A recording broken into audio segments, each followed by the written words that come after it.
قرآن پاک سے دل لگائیں، قرآن پاک سے محبت کریں۔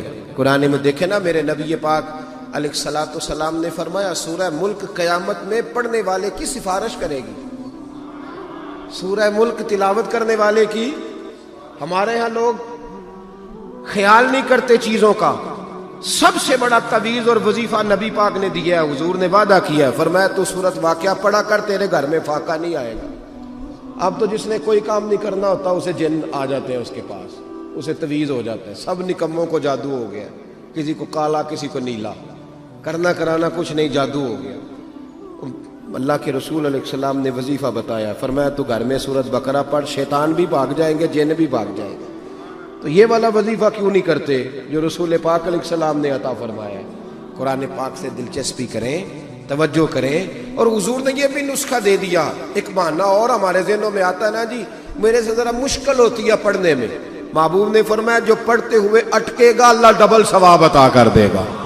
ختم ہو گئی بات، کوئی گنجائش چھوڑی ہی نہیں نبی پاک۔ پڑھیں گے قرآن پاک انشاءاللہ تعالی۔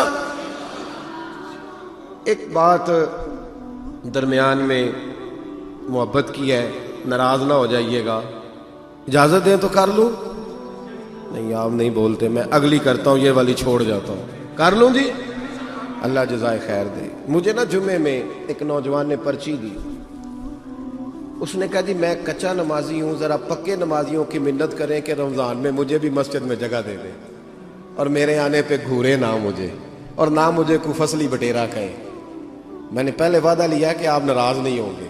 دیکھو اگر کوئی مسجد میں آیا ہے، مسجد کس کا گھر ہے؟ حضرت فضیل بن عیاض رحمۃ اللہ علیہ فرماتے ہیں میں حج کرنے گیا تو اس سال اتنا مجمع ہوا کہ تا حد نظر دنیا ہی دنیا تھی۔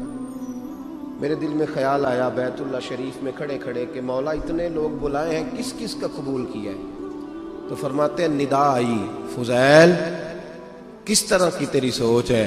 میں نے یہاں بلایا ہی اس کو تھا جس کا میں نے قبول کرنا تھا۔ گھر کس کا ہے؟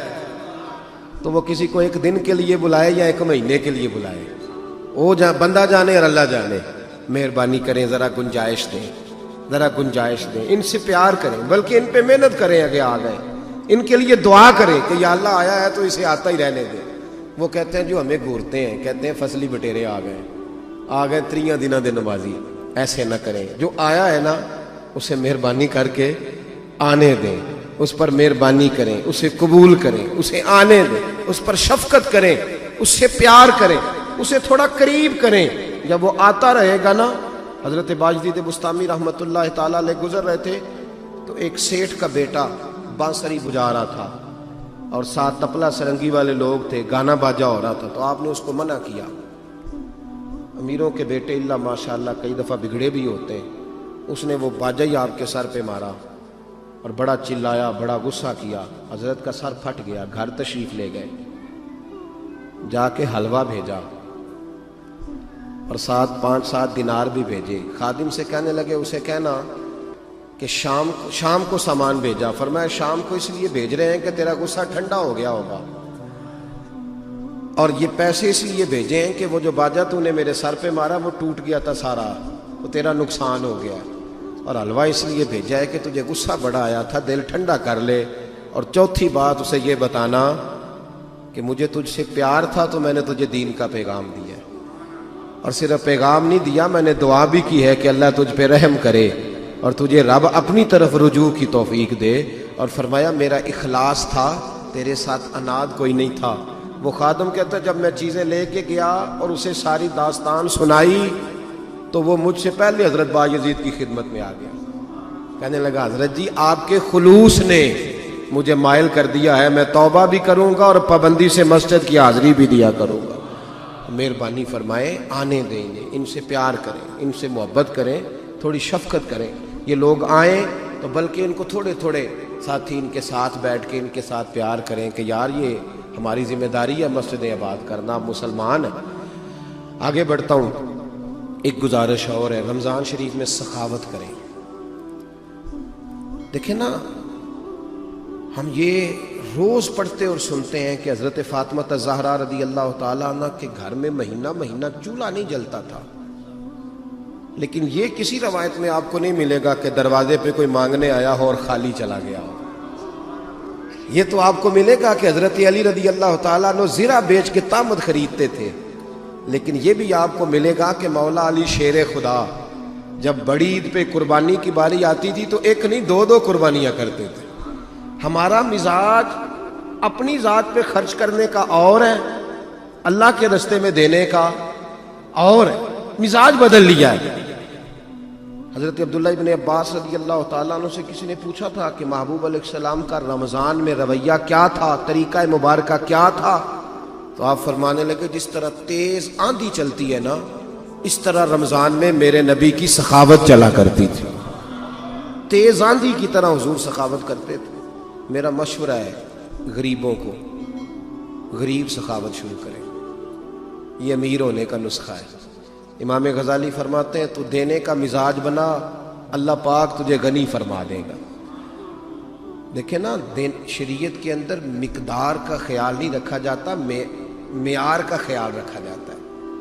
آپ نے تھوڑا دیا ہے لیکن دیا خلوص سے ہے تو اللہ کی بارگاہ میں زیادہ مقبول ہے۔ ہم ساری زندگی انتظار ہی کرتے رہے کہ سیٹھ صاحب ہی آ کے کریں گے۔ اگر تو 100 خرچ کر سکتا ہے کر تو صحیح نا بھائی، کر تو صحیح۔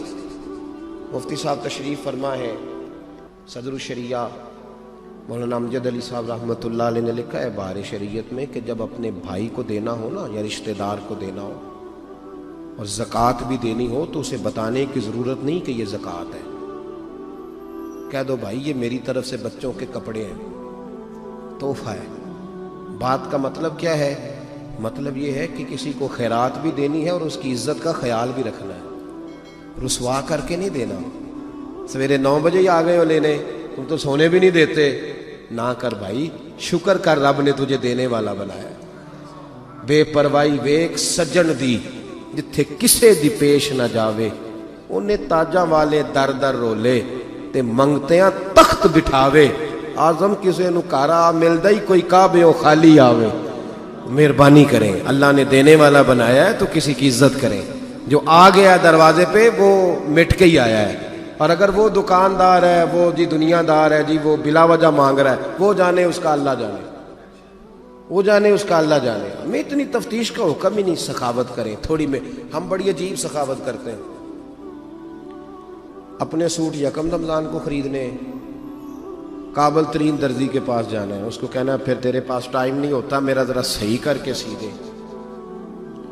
اور قاری صاحب کو جوڑا دینا ہے 27ویں کی رات کو، تاکہ نہ کو درزی پھڑے تے نہ مولوی سی کے پاوے چھٹی، کدھر ساڈے ورگے کپڑے ہی نہ پا لے عید والے دیہڑے، لہذا اس کو دو ہی اس دن، جس دن کوئی بتائیں 27ویں پہ جو جوڑا دیتے ہو درزی پکڑتا ہے، تو کیوں دیتے ہو 27ویں کو؟ یکم رمضان کو کیوں نہیں دیتے؟ جس غریب کو فطرانہ دیا آپ حضرات نے جا کے 29ویں روزے، اس کو اب پہلے دن اس کو ملتا، وہ بیچارہ اس کے بچے روزے رکھتے، وقت پہ جا کے اپنے گھر کی لسٹیں رمضان سے پہلے بنوا لی گھر والوں سے کہ لسٹ بنا دو سودے لے آؤں، اور غریب کے گھر میں دینا، میرا ذرا ٹائم نکلتا ہے تو میں لاتا ہوں، ذرا ٹائم یہ کیا تو بات کر رہا؟ وقت پہ، ٹائم پہ، فرصت پہ۔ حضرت عمر فاروق رضی اللہ تعالیٰ عنہ کہتے ہیں جناب ابو بکر صدیق کے وصال کو 3 دن ہوئے تھے، عصر کی نماز پڑھ کے میں بیٹھا تھا، 2-3 چھوٹی چھوٹی بچیاں آئیں، کہنے لگی چچا آپ خلیفہ بنے؟ نے کہا ہاں، تو کہنے لگے چلے پھر ہمارا ٹائم ہو گیا۔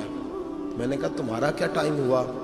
تو بچیاں کہنے لگی ہم یتیم بچیاں ہیں، 5-7 بہنیں ہیں، ابو بکر صدیق روزانہ عصر کے بعد آتے تھے، ہم نے بکریاں رکھی ہوئی ہیں، وہ بکریوں کا دودھ دھو کے ہمیں دے جایا کرتے تھے، کچھ بیچ لیتی تھیں، کچھ پی لیتی تھیں، ہمارا ابا کوئی نہیں، بھائی کوئی نہیں، اب آپ خلیفہ بنے ہیں، چلیں گے؟